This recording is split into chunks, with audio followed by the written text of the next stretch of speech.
नहीं खिला यार क्या करो जाओ भाई আমার মিট খাই মন করতা अच्छा काल में तो खाई नहीं सो बाक बुरी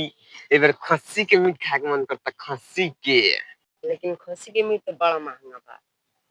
बात तो भाई सही कहले ए गोइरिया और झगड़ी बान उनका घर में बड़का बड़का खस्सी बाड़ा सन आ वो टाटी के घर एक दिन में साले चुरा ले चल रात के ना ना चोरी ना कर लेंगे पकड़े बड़ा मर गया आ चोरी करे तो बहुत ज्यादा पाप लगे साले लगन पाप लागी या खाए में कितना मजा ये का सोचत लगन सब मजा दे खाए में साला गुर्ता खाए जे गुर्ता चल बसन चल लग पता लगो चल बसन क्या सोच बताओ सब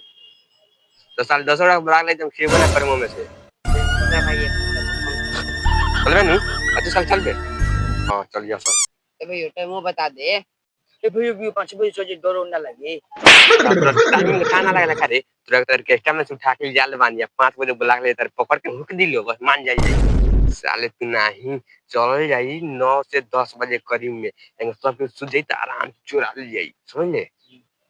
टाइम पता बांध दोनों गुड़ा के 4 बजे साला फिर काल धंधा करता साला इस के मारे के मन करता हक वहां चलो सन को 10 बजे 4 बजे साल तक सुनाता तो चला सन घरे आ खा पी खूब टाट जासन ना त के हुक दी बस निढक जाई वाला वाला के दाना चले लगन चला सन साला खूब खा पी के आ खा पी खूब टाट में आइसन की पानी बता साला तक के नाम बता साला मीठू नाम रात में 10 बजे चोरी करने गांव में आगे चला सन है के अरे ए लांडा का भाई हो लौंडा कहां गई बा अरे कोई बस साटा पर कल तो भी सोना से ये काम बाटे नहीं बुला के लिए आज मारे में खूब दंद है चल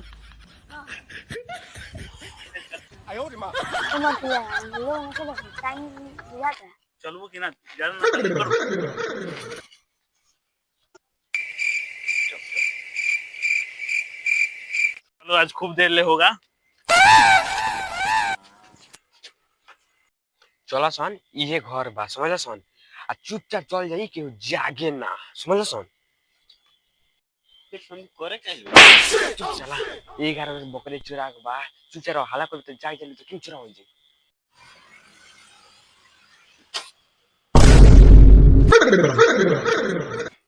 इस साला का करता सब जागले पाड़ो सो चुपचाप करता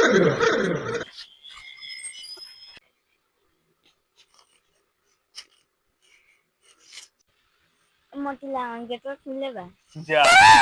गेट बंद तो क्या होता है तो फिट होगी 2 hours later. इस साला सो चलो सो देखो जा कोई शूट को ले सो फोन मेरा रोला ओकर शादी तो नहीं के सुन देख ले फोन ई तो तो पड़ोस वाली बन किया ही चला क्या क्लास देखा दे कोई दस ना कर चलो सुन अब चुरा ली बकरी पसंद से अब कोनो बात के टेंशन नहीं छे ज्यादा ना बोली हो थैंक यू के हुकुगा दे पूरा साला ठीक तो वीडियो बना कर दिखा दी छटवा के वाओ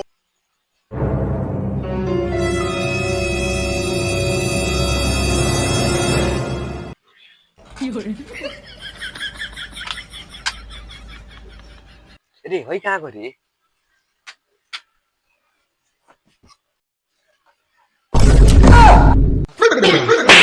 गाड़ी प्यार बाड़ी चोरी करे आले बाड़ी दे